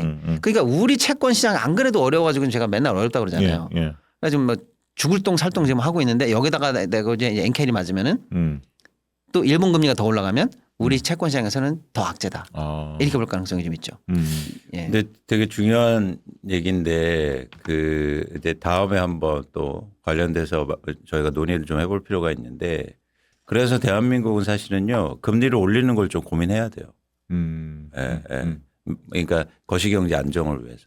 그래서 금리를 올린 다음에 어쨌든 재정 정책은 열심히 쓰고 그래서 돈은 풀되 그렇죠. 금리는 올리고 그렇죠. 그래야 예를 들어서 물가를 잡고 원하는 곳에 돈을 보낼 수 있어요. 그러니까 그런 관점에서는 이게 그러니까 윤석열 때 어떤 일이 있었냐면 한국은행이 미국보다 더 뭐 빨리 금리를 내리고 그게 사실은 그런 유동성이 이제 부동산으로 쏠리면서 빠졌던 가격이 다시 올랐던 거거든요. 그러니까 한국은행도 굉장히 큰 책임의식을 가져야 돼요. 그러니까 거기서 너무 가파르게 내렸기 때문에 지금 여지가 없는 거예요, 사실. 더 내릴 수도 없고 오를 수도 막 이런 이상한 상황이거든요. 그런데 오히려 한국은행이 금리를 올리는 게 우리나라 경제 차원에서는 굉장히 더 좋지 않을까라는 생각입니다. 그러니까 그래서 일본도 그런 의사결정을 내리고 있는 거예요. 네, 네. 일본과 근데 이제 비슷하게 다만- 갈 수도 있겠네요, 우리가. 예. 근데 다만 이제 그 작년 엔캐리 청산 때의 충격만큼 공포에 휩싸일 만한 일이 벌어지냐 그건 아니에요. 왜냐하면 그때는 급작스럽게 30년 만에 처음 있는 일이 진짜 벌어졌기 때문에 블랙스완처럼 갑자기 나타난 현상이라서 충격을 받은 건데 지금은 예고되고 있잖아요. 이렇게 우리 올린다 일본이 계속 얘기하고 있고 신임 총리가 하지마 하다가 엊그제 이제 일본은행 총재랑 얘기를 하면서 합의를 봤어요. 그러니까 이제 예고돼 있는 상황이고 자, 알겠습니다. 그래서 일단 준비를 할 수 그럼 있다. 이렇게만 딱 물어볼게요. 원래 이광수 대표님이랑 박신웅 평론가님 모두 다 연말까지는 조정 국면을 갈 거다 이렇게 이제 이야기를 했잖아요. 그러면 내년도에 상당히 훈풍이 불 거라고 말씀을 주셨는데 그 시작점은 어느 정도 1월 뭐 예를 들면 초중순 말 2월 이렇게 보면 예상 이런 거 한 번씩 해야지. 그건 어려워요. 어려워요 원래 그런 거? 그거는 네. 그거는 이제 정확히 지금 예측하기는 힘들고 예. 전반적으로 이제 흐름은 어쨌든 연초부터는 좋아질 수 있다라고 연초부터는. 보고 있는데 예. 이제 신호가 있겠죠. 아, 신호가 신호가. 있겠죠. 그래서 이제 가장 중요한 게 어쨌든 신호가 느껴질 땐 빨리 얘기해 주십시오. 경제만하게 사람들이 먼저 알 수 있도록. 아니 근데 저희는 고민할 필요가 없다고 전 봐요. 아. 올해는 지금 예를 들어서 지수 ETF를 꾸준하게 투자하고 있고 갖고 예. 있기 때문에 예. 여기서 여러분들이 너무 최근에 이렇게 변동성이 이게 있다고 그래서 조급할 필요는 없다는 생각입니다. 그래서 이제 12월에 만약에 네. 12월 증시가 올라간다. 그럼 이제 우리가 그걸 이제 산타 랠리라고 예. 하잖아요. 예. 예. 산타 할아버지가 오신다 이거잖아요. 예. 예. 그러니까 오셨으면 좋겠어. 그러니까 대표님이 여쭤보시니까 제가 그냥 속 시원하게 예. 예. 산타 할아버지 오십니다. 아, 좋아, 네, 좋아. 그렇게 좋아. 얘기하고 특히 옛날에는 코스피만 슬쩍 들려가는 거 아니야 이랬는데 예, 예. 올해는 아까 우리가 천스닥 얘기했잖아요. 예. 코스닥도 살짝. 코스닥을 먼저 예. 살짝 들려서 선물 하나 주고 가시지 않을까. 좋아, 좋아. 이렇게 그냥 산타. 예. 올해 산타 온다. 자, 썸네일 나왔습니다. 올해 산타 온다. 자, 그리고 광고 하나 하고 여러분들 질의응답 받아야죠. 자, 하루임 홍삼. 네. 예. 광고의 요정 이광수 대표님 부탁드립니다. 박시영 TV 하루인 홍삼, 믿을 수 있는 제조사 노바렉스가 만든 수험생 영양제 하루인 홍삼, 대학 수시 입학에 반영되는 기말고사 고등학생들에게 정말 중요합니다. 피로회복에 제일 중요한 시험 전에 아침 2알, 저녁 2알을 꼭 추천드립니다. 하루인 홍삼은 피로회복으로 잘 알려진 홍삼이 식약처 기준 2배 6mg, 원규회복 특효 침향과 녹용도 하루 16mg, 지구력 성분 옥타코사놀이 20mg, 에너지 면역력 성분 비타민 B군과 아연이 고함량으로 구성된 복합 영양제입니다. 액상 홍삼과 비타민 맛 때문에 힘들어하시는 자녀들 많으시죠? 매번 먹일 때마다 넘기기 힘들어하는 자녀들 때문에 부모도 스트레스입니다. 하루인 홍삼은 작은 알약이라 냄새가 없어 건강식품 못 먹는 아이들도 잘 먹습니다. 이런 고민 가진 부모님들은 제품 구매평을 꼭 확인하시기 바랍니다. 현재 네이버에서 수험생 피로회복, 고등학생 영양제, 고3 영양제, 만성피로 영양제로 많은 분들이 검색하고 구매하고 계십니다. 네이버에서 보시는 것처럼 실제로 첫 페이지에서 검색되고 많이 구매되고 있다고 합니다. 가격은 홍삼, 녹용, 치매기능 보약의 10분의 1, 6개 구매 시 32,000원, 11개 26,000원 꼴. 2학기 기말고사 및 모든 시험 수험생에게 막판 뒤집기 힘을 주세요. 그리고 12월 1일, 12월과 1월 이번 겨울방학을 공부로 잘 보내야 하는 중고생들에게도 힘을 주십시오. 구매 방법 아래 댓글 링크를 클릭하시거나 네이버 쿠팡에서 하루임 홍삼을 검색해 주세요. 네, 고맙습니다. 자, 광고 하나 더 하고 요즘에 경제 만화가 인기라서 광고 많이 들어오네요. 자, 노량진 방석. 아, 저희가 지금 깔고 앉아 있죠. 네. 자, 오래 앉아 계신 분들께 질문 하나 드릴게요. 허리 아프다고 비싼 의자부터 검색하시죠. 브랜드 좀 있다 싶으면 30만 원, 100만 원 훌쩍 넘어갑니다. 그런데 100만 원짜리 의자 사도 결국 엉덩이가 닿는 부분이 불편하면 말짱 도루묵입니다. 딱딱한 의자에서 깡으로 버티면 어떻게 되느냐? 엉덩이 베기고 꼬리뼈 아프고 결국 그 충격이 고스란히 허리까지 가요. 그래서 나중에 병원비만 더 올라갑니다. 그래서 저는 의자보다 엉덩이가 닿는 바닥부터 바꾸시라고 보내드립니다. 바로 이 노량진 방석이 그 제품인데요. 이건 등받이가 없습니다. 허리를 직접 밀어주지는 않습니다. 하지만 허리가 무너지는 원인인 엉덩이 체압을 확실하게 해결해 줍니다. 건물도 기초가 튼튼해야 기둥이 바로 서는 것처럼 엉덩이가 편안해야 척추가 바로 섭니다. 자, 이거 막 휘어지는 거 보여줬죠? 아까.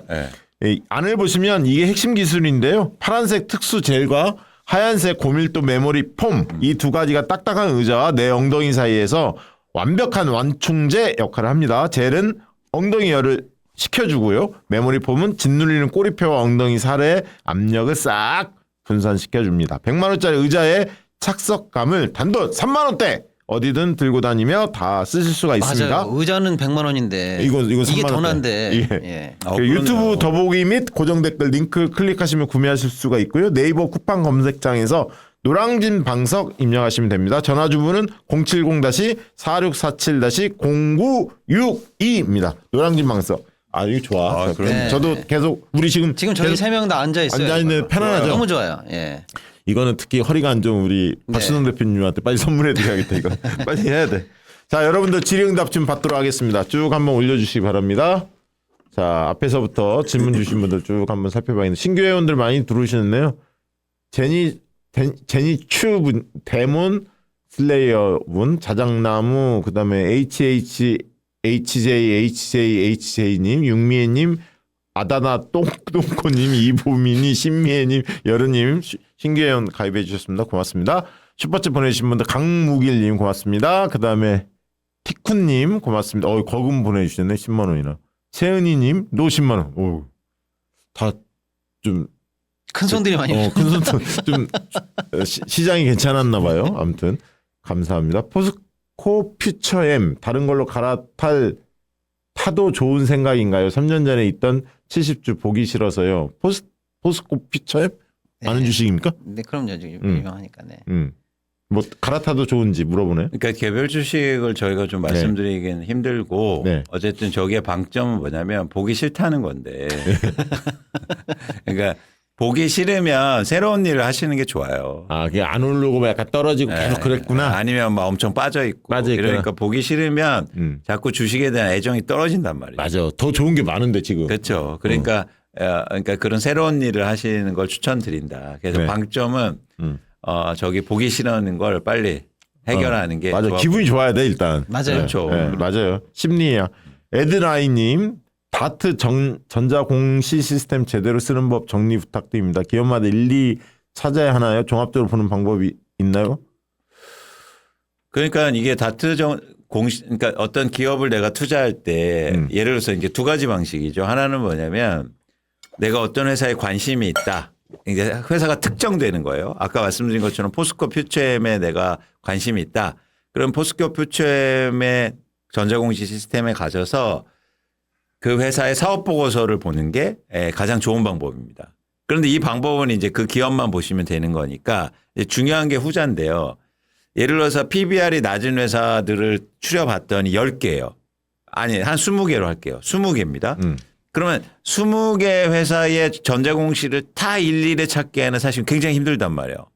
그러면은 20개의 회사 중에서 좋은 회사를 골라낼 때 그러면 전자공시 시스템을 어떻게 활용하느냐.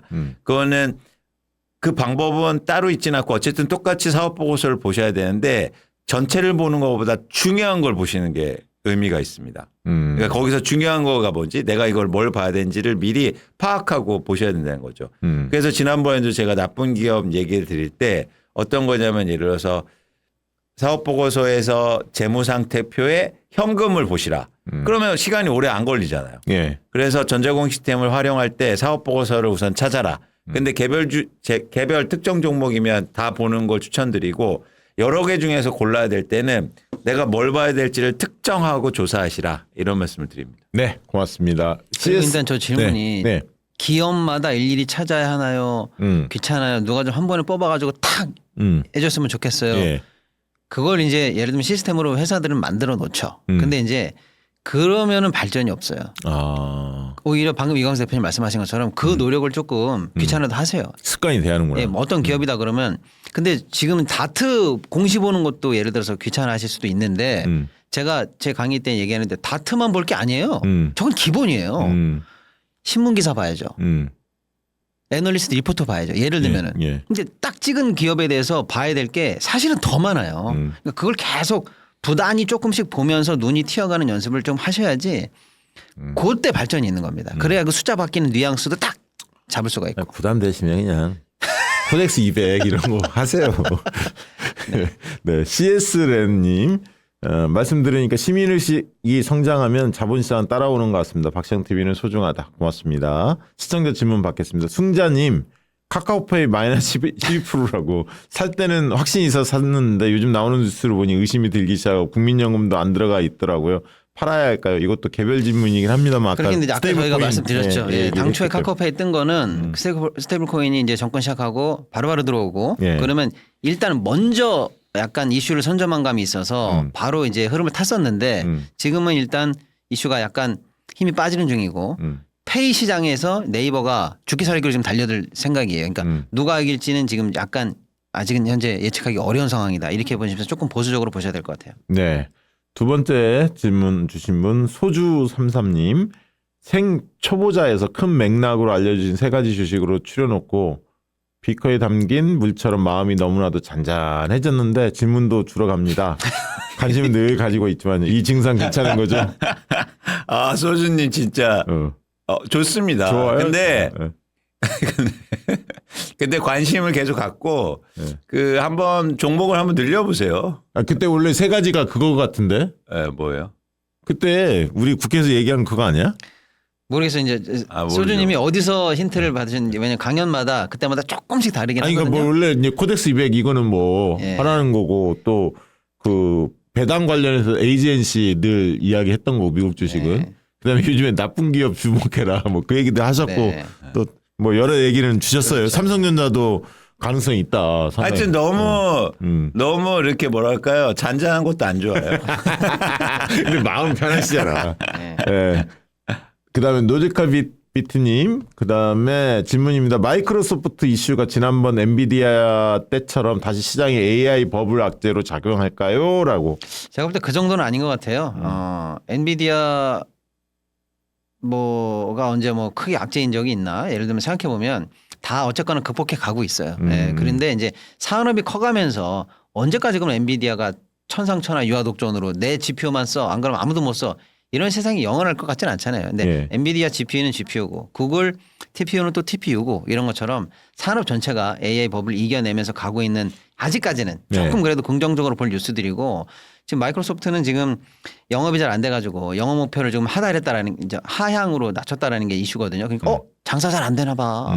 이런 걸로 지금 생각하셔서 또 AI 버블이 끌어올라가고 있는데 일단 마이크로소프트가 부인하기는 했고요. 그런 적 없다. 아니다. 이렇게 얘기는 했고 실제로 뭐 그 정도 영업 잠깐 예를 들어 주춤한 거 정도는 그게 지표로 만약에 확인됐다 돼서 실제로 영업 목표를 좀 줄였을 뿐이지 그랬다 치더라도 전체적인 버블의 증거로 보기에는 아직은 조금 이르다. 그러니까 놀란 가슴에 또 뭐 보고 놀라가지고 소뚜껑 보고 또 놀란 정도인데 그 정도로 과포장할 정도의 이슈는 아니다 이렇게 봅니다 저는. 네, 훈민정음님, 코덱스도 탑층에 입주해서 구조를 기다리는데 코스닥 ETF 제가 입주하면 탑티어 될까봐 고민 중이라고요. 코스닥 지수 추종 지금 입주하면 또 탑티어 될까요? 라고 질문 주셨습니다. 저기에는 인과관계가 없어요. 그러니까 혼민정음님이 샀다고 그래서 그게 고점인 건 아니고 그래서 용기를 내시기 바랍니다. 전혀 인과관계가 없다. 아, 네. 해피데이님 질문이라고 연말에 대주주 양도소득세 때문에 매도 물량이 나올 거라고 하던데요. 대주주들은 보유만으로도 세금이 나오나요? 아니면 매도하지 않으면 세금이 안 나오는 게 세금 때문에 매도를 한다는 게 이해가 안 돼서요라고 질문 주셨는데. 뭐 올해는 다른 해보다는 특히 걱정을 안 하셔도 되지 않을까. 대주주 양도세 회피 물량 이렇게 네. 말씀드리고 저 메커니즘이 이해가 안 된다는 말씀이신데 쉽게 설명드리면 이런 거예요. 우리나라는 주식 관련해서 그러니까 집으로 생각하시면 여러분 쉬워요. 집 살 때 취득세 내죠. 예, 이게 거래하는 거래세입니다. 살 때 내는 거니까. 근데 집 갖고 있으면 보유세 냅니다. 재산세 내잖아요. 네. 그다음에 비싼 집은 종부세까지 내잖아요. 네. 집 팔 때 네. 너 집값이 올랐네. 오른 것만큼 세금 내. 이게 양도세. 이 세 번 낸단 말이에요. 주식도 똑같다고 보시면 돼요. 처음 살 때는 아니지만 거래세가 있습니다. 증권 거래세가 있죠. 네. 아 그렇구나. 그다음에 보유할 때 보유세 있나요? 증권 보유세는 없지만 보유할 때 배당이 나오는 그 배당의 이제 세금 아까 우리가 다뤄드린 배당소득세. 네, 네. 예, 요게 이제 보유하는 과정에서 일정 부분 세금이 나올 수가 있는 부분이죠. 크게 중요한 게 아닙니다. 그 다음에 이제 너 주식 팔아가지고 돈 많이 벌었네? 세금 내라. 이게 없어요, 우리나라는. 없어요. 네. 그러니까 주식 양도 차익 세금이 없습니다, 우리나라가. 이게 미국보다 훨씬 좋은 거예요. 네. 그런데 그냥 없다고 생각하셔도 돼. 근데 아주 예외적인 사람만 너 주식 팔아서 돈 벌었네? 너는 세금 내. 라고 하는 사람이 예외적으로 있어요. 그게 누구냐면 소위 말하는 아까 저기 써 있는 대주주라고 불려지는 사람들이에요. 그 요건이 있어요. 종목당 뭐 50월 갖고 있네 뭐 이런 사람들이에요. 예. 그 사람만 너는 특히 부자인데 주식 팔아가지고 돈을 또 벌었어? 그럼 넌 세금 내. 이렇게 돼 있단 말이에요. 그러면 나 부자 아닌데? 나 그 요건에서 좀 빼줘. 라고 하고 싶은 사람이 네. 그 요건 예를 들어서 여러분 종목당 50억이라고 하면 나 그러면 12월 28일 기준으로 49억 9,999만 원만 되면 나 대주주 아니야? 그럼 나는 얼마를 벌었든 세금 안 내는 거네? 라고 하는 사람들이 있잖아요. 그 사람들이 그 기준을 빼기 위해서 연말에 물량을 빼서 그 기준을 낮춰. 음. 그리고 1월 1일에 다시 들어가. 다시 들어가. 예. 요런 게 옛날부터 있었는데 이번에 55로 올라갔고 뭐 지금 상황에서는 뭐 올해는 특히 그거는 이제 전년에 비해서는 걱정할 단계는 아니다 이렇게 보시면 되겠어요. 네. 예. 아까 세 가지 얘기했잖아요. 소주님 질문. 그게 맞대. 세 가지 예측한 거 무슨 종목이냐 물었잖아. 아까 네네. 국회에서 얘기한 거 그게 맞대. 그리고 잘하셨습니다. 그리고 8월에 들어갔는데 김마리님 코스피 200 코스닥이죠. 200 ETF 30% 올랐다고. 그때 8월에 이후로 올랐어요. 그러니까 네. 그 얘기 하시네요. AGNC도 많이 올랐다고 김마리님 주셨고요. 굿모닝님 또 슈퍼챗 보내주셨습니다. 고맙습니다. 봉봉님 재무 볼 때 증권사에서 제공하는 재무표만 참고해도 될까요? 아니면 전자공시는 너무 어려워서요?라고. 그러니까 개별적으로 숫자를 확인할 때는 증권사에서 제공하는 재무제표만 보셔도 되는데 그 맥락을 이해하고 그리고 그 회사가 뭘 하는지 좀 구체적으로 살펴보기 위해서는 전자공시를 보시는 게 좋죠. 그런데 어려운 거에 아니고 여러분 익숙지 않은 거예요. 이건 달라요. 그러니까 어렵지 않아요. 어렵지 않아서 자꾸 보다 보면 익숙해져요. 네. 그 익숙하는 과정을 조금 감내하고 계속 해보시기를 말씀드립니다. 저 최은희 님도 국회 오신 분 같아. 감사합니다. 잘 듣고요. 삼성과 조선주가 있었는데 삼성 쪽으로 간다고. 저 약간 국회에서 이야기를 좀 들었던 게 아닌가 싶습니다. 자, 좋고요. 그다음에 굿모닝님 광수쌤이 내주신 숙제하면서 발견하고 공부한 종목이 근래 크게 올라서 너무 기뻐요. 오? 요건 나쁜 것 같은데. 그런데 결정적으로 매수는 안 했대. 이게 아유 눈팅만 하면 어떡하세요? 오픈 마음이래. 각설하고요. 현지에 공장이 있는 종목을 찾아서 공부하고 있는데 이쪽 방향이 맞을까요? 아니, 그러니까 공부만 하면 안 된다니까요. 이게 시험 보는 게 아니기 때문에 여러분들 공부를 하셔서 용기를 좀 내시는 게 되게 중요합니다. 네. 그러니까 나쁜 기업 찾고 있구나. 그 근데 얘기 일단은 진짜 여러분 제가 강연할 때도 가끔 하는 내용이거든요. 네. 제가 여기 한 200명 있다. 오늘 이 종목 지금 가서 당장 사세요. 제가 장담합니다. 2배 오릅니다. 이래도 여러분 사는 사람이 10%가 안 돼요. 그렇지. 핑계는 가져갈게. 까먹었어. 나 바빴어. 뭐 어째서 행동하는 사람 10%가 안 된다니까요. 그렇지. 행동하는 사람이 중요하지. 예. 우리가 맞아요. 지금 공부하면서 지적 만족하려고 하는 게 아니에요. 맞아요. 결단할 때는 해야지. 수시로 들이받고님. 저 아이디가 심상치 않는데 수시로 들이받는데. 저는 모바일로 해왔는데요. 대형주 말고 다른 종목들 검색을 하려니까 너무 잘 안 되더라고요. HTS로 해야 하는 걸까요? 질문 주셨습니다. 모바일은 좀 한계가 있으니까 PC에서 HTS로 검색해 보시고 그렇게 하는 게 훨씬 더 좋습니다. 네. 오늘 왜 빨리 시작하는 거니?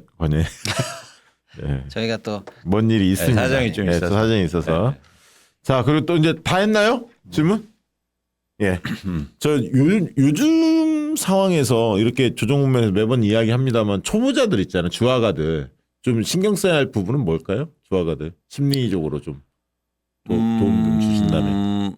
일단은 너무 막 부안해동 하실 필요는 없고 이제 꾸준하게 시장을 보시고 그리고 또 지금 시장에서 일종의 막 엄청 오르거나 엄청 빠지는 시장은 또 아니지 않습니까? 그렇죠. 그래서 네. 여러분들이 이럴 때 공부를 좀 하셨으면 좋겠어요.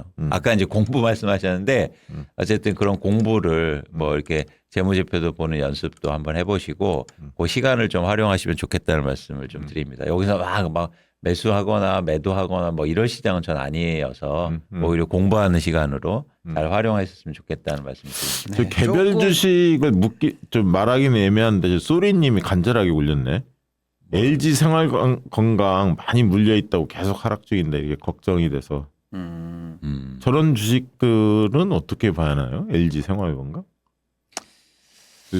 소비재죠. 그러니까 저게 어려운데 그러니까 일단은 저 LG 생활건강이라든지 저런 회사가 그러니까 계속 빠지는 회사가 반전을 만들려면 실적이 좋아져야 돼요. 근데 실적이 한번 보세요. 내년에 좋아지는지 안 좋아지는지 그리고 올해 4분기에 좋아질 수 있는지 안 그렇기 때문에 이제 빠질 가능성이 있어 보이거든요. 저런 건 진짜 실적이겠네요.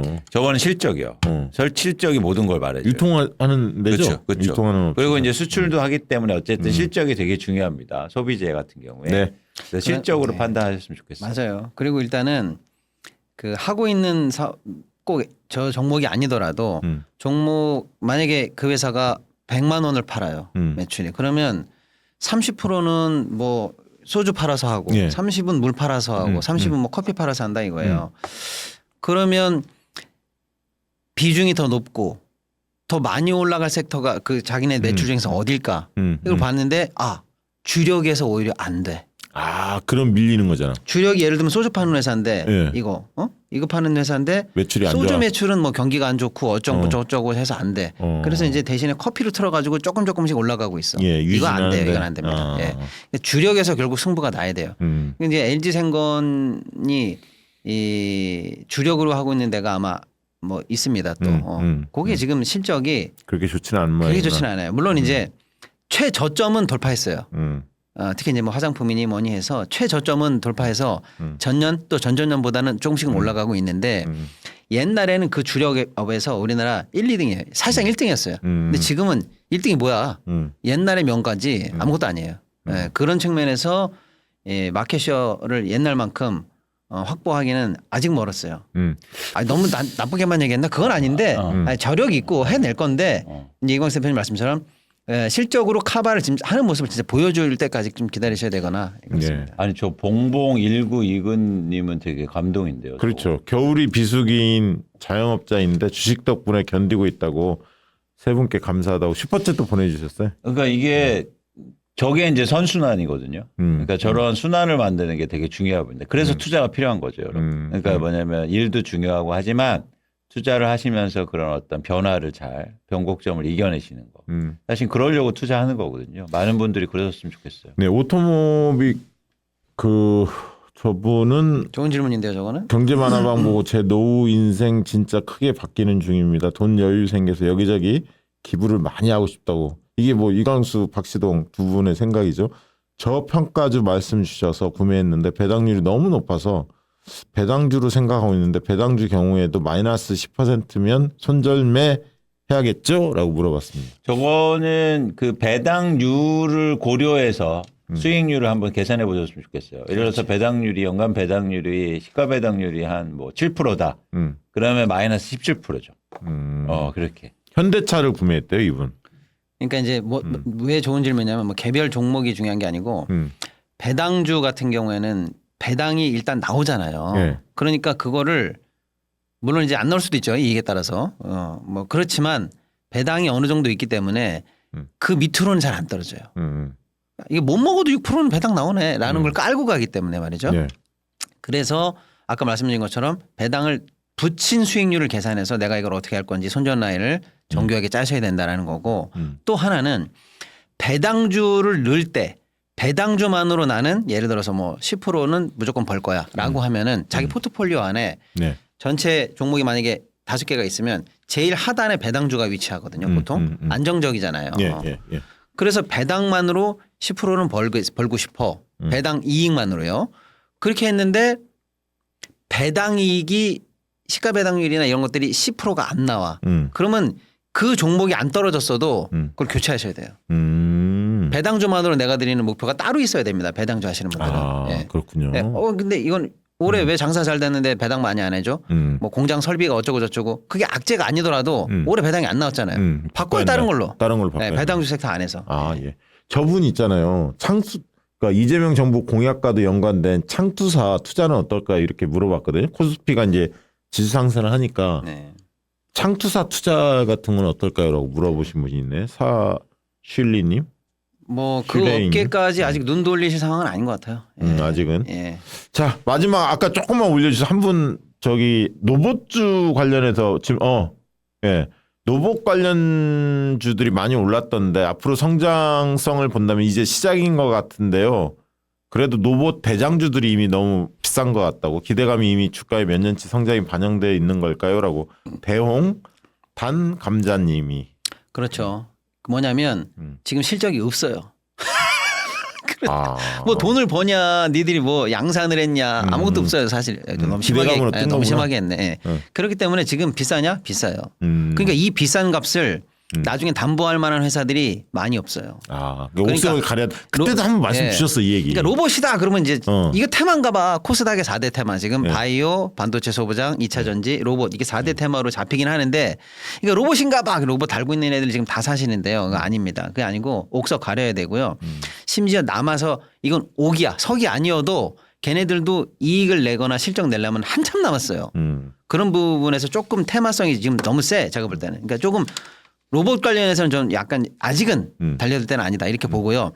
그러면 그 중에라도 나는 좀 고르고 싶은데 라고 하면은 대기업 라인이 있는 애들만 고르세요. 아. 생짜로 혼자 있는 애들 고르지 마시고 아. 예를 들어서 그냥 쉽게 말하면 뭐 삼성이 지분을 담궜다든지 아니면 이 팔로가 현대는 어디 걸려 있다라든지 이런 애들만 담그시고 혼자 있는 애들은 아직은 들어가지 마세요. 그렇지, 예. 그렇지. 아유 중요한 포인트네.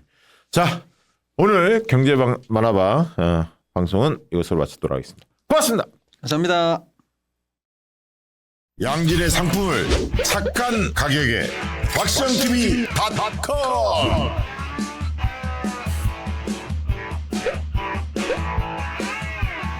다양한 상품들 식품 건강 생활 쇼핑이 구원이다 박시영TV.com